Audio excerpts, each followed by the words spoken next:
किसानों का आंदोलन चरम पर है। विपक्षी पार्टियां किसानों को अपने समर्थन देने के लिए एक एक नित नए तरीके अपना रहे हैं और इस बीच में किसान आंदोलन पर कांग्रेस ने कई दिनों के बाद में स्टैंड क्लियर किया। राहुल और प्रियंका कई दिनों के बाद में एक्टिव मोड में नजर आए। हालांकि राजनीति का तकाजा यह है कि उन्हें ऐसा पहले ही करना चाहिए था। चलिए देर आए दुरुस्त आए। जिस अंदाज में राहुल गांधी ने सरकार को निशाने पर लिया, उस पर अब बीजेपी किस तौर पर आक्रामक है, देखिए।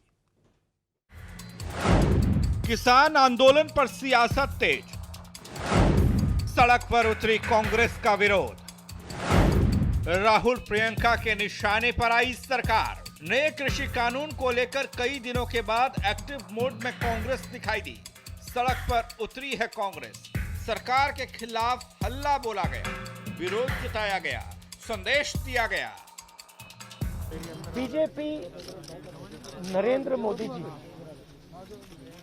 का एक ही लक्ष्य है और वो किसान समझ गया है, मजदूर समझ गया है। लक्ष्य है कि उनके आसपास जो 2, 3, 4 बड़े क्रोनी कैपिटलिस्ट हैं, उनके लिए पैसे बनाने का काम नरेंद्र मोदी जी करते हैं। जो भी नरेंद्र मोदी जी के खिलाफ खड़े होते हैं, वो उनके बारे में कुछ ना कुछ गलत बोलते रहते हैं। किसान खड़े हो जाएंगे तो किसान को आतंकवादी बोलेंगे, मजदूर खड़े हो जाएंगे तो मजदूर को आतंकवादी बोलेंगे। एक दिन अगर मोहन भगवत खड़े हो गए तो कहेंगे ये भी आतंकवादी। मतलब जो भी नरेंद्र मोदी जी से सत्ता लेने की कोशिश करेगा वो आतंकवादी। और नरेंद्र मोदी किसके लिए काम कर रहे हैं वो मैंने आपको बता दिया। उनके 2-3 आसपास के क्रोनी कैपिटलिस्ट हैं जिनको वो पूरा का पूरा हिंदुस्तान पकड़ा है। ये रियलिटी है। जिस चीज को आप सब भूल गए हैं, चाइना बॉर्डर पे बैठा है। चाइना ने हिंदुस्तान की हजारों किलोमीटर जमीन छीन ली है। प्रधानमंत्री उनके बारे में क्यों नहीं कहते? उसके बारे में चुप क्यों है? तो मेरा कहना है कि पूरा का पूरा कॉम्बिनेशन बन रहा है।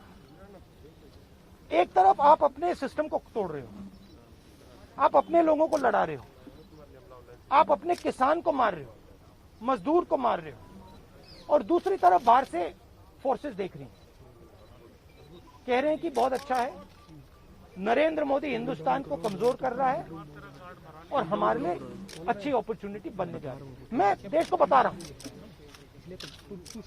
मैं वार्निंग दे रहा हूं कि आप देखिए क्या हो रहा है। कांग्रेस सांसद राहुल गांधी की अगुवाई में कांग्रेस ने कृषि कानून के मसले पर हल्ला बोला।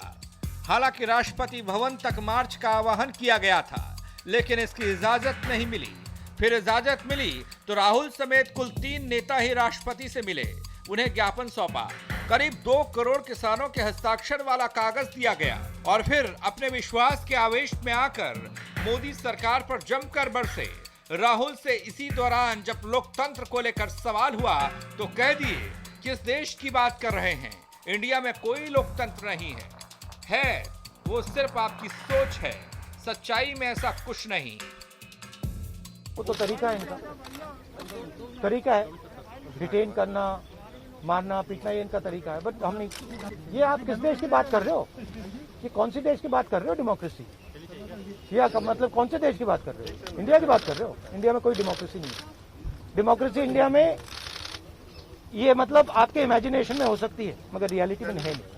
What is democracy for Mr. Rahul Gandhi? Because in comparison, I remember under UPA 2, when anti-corruption crusaders were protesting at Ramlila Maidan, the then Home Minister, Mr. P. Chidambaram, had ordered a lathi charge on sleeping children and women in the dead of the night at Ramlila Maidan. Is that what democracy is for Congress Party? आजादी के बाद से अब तक पिछड़े किसानों पर राहुल ने अपने ज्ञान के मुताबिक सबको ज्ञान दिया। कृषि कानून से किसानों के नुकसान होने की बात कही, संदेश दिया।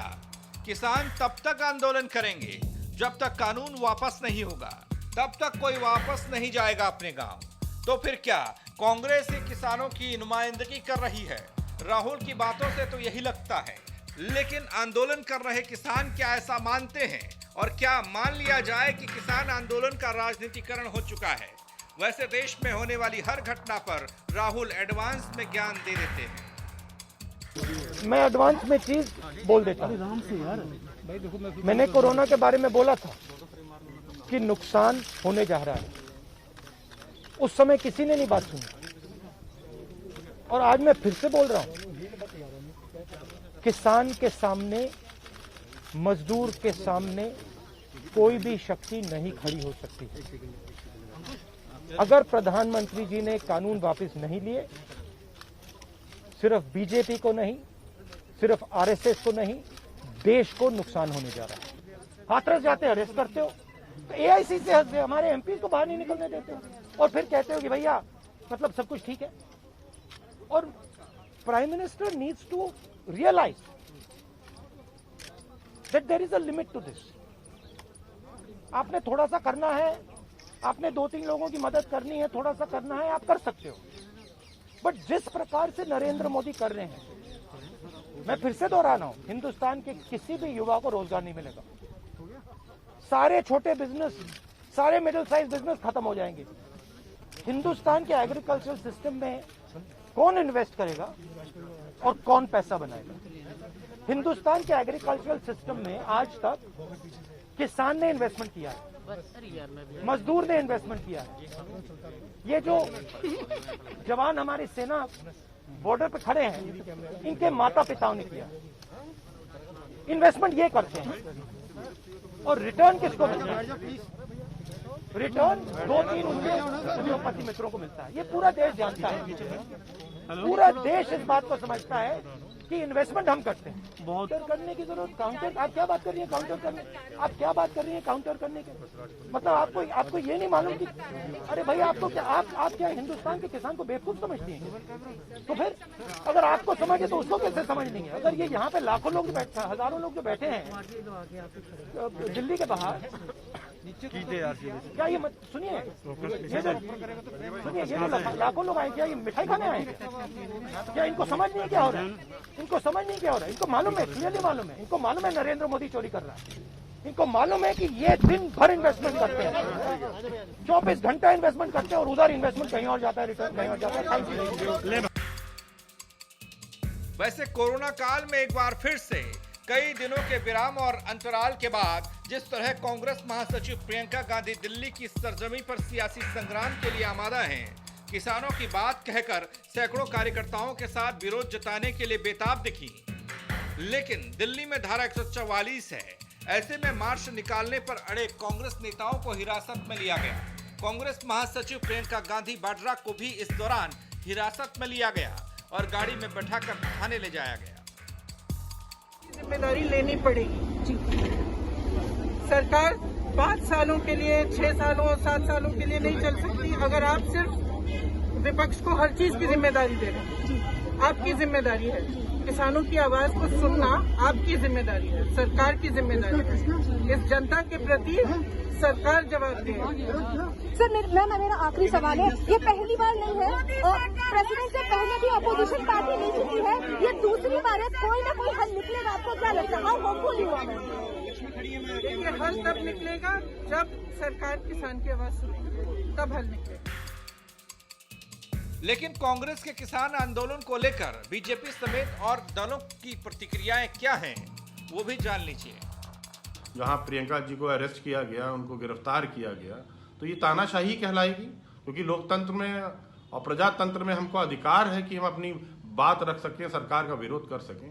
जहां तक केंद्र सरकार की बात है, तो केंद्र सरकार को तत्काल प्रभाव से तत्काल इस कानून को वापस लेना चाहिए और किसानों के हित में फैसला करना चाहिए, ना कि केंद्र सरकार के जो बड़े बड़े दोस्त हैं उद्योगपति, उनके हित में जो फैसला हुआ उसको वापस लेना चाहिए। और किसान भाइयों को, हमारे जो अन्नदाता हैं, उनको तत्काल प्रभाव से राहत देनी पड़ेगी। हमने तो किसानों को कई सारे विकल्प दिए हैं। आपकी मर्जी हो तो आप मंडी में बेचिए, आपकी मर्जी हो तो आप ई-नैम के थ्रू आप जो है ऑनलाइन बेचिए, आपकी मर्जी हो तो आप जाकर के मंडी के बाजार में सौदा करिए, आपकी मर्जी हो तो आप देश से जाके विदेशों में जाकर सौदा करिए। ये सारे विकल्प हैं, किसी चीज़ को वापस सरकार ने नहीं लिया है। सरकार ने तो उनको और मार्केट उपलब्ध कराए हैं। इसका विरोध कांग्रेस कर रही है। कांग्रेस के साथ जनमानस है नहीं। कांग्रेस लुटी पिटी है, इस समय पंचायत से लेकर लोकसभा तक हार रही है। इसीलिए कांग्रेस हर मुद्दे पर जाकर के सरकार का विरोध कर रही है। ये तो हकीकत है, किसान परेशान है, हताश है, निराश है। आज नहीं बल्कि आजादी के बाद से, आजादी के पहले से भी। तो कसूरवार आखिर कौन है, इसकी जद में भी जाना चाहिए। लेकिन इस आंदोलन में शामिल किसानों की मांगों पर एक बार जरूर गौर करना चाहिए। समाधान तो होना ही चाहिए। Bureau report, R9 TV, Uttar Pradesh, Uttarakhand.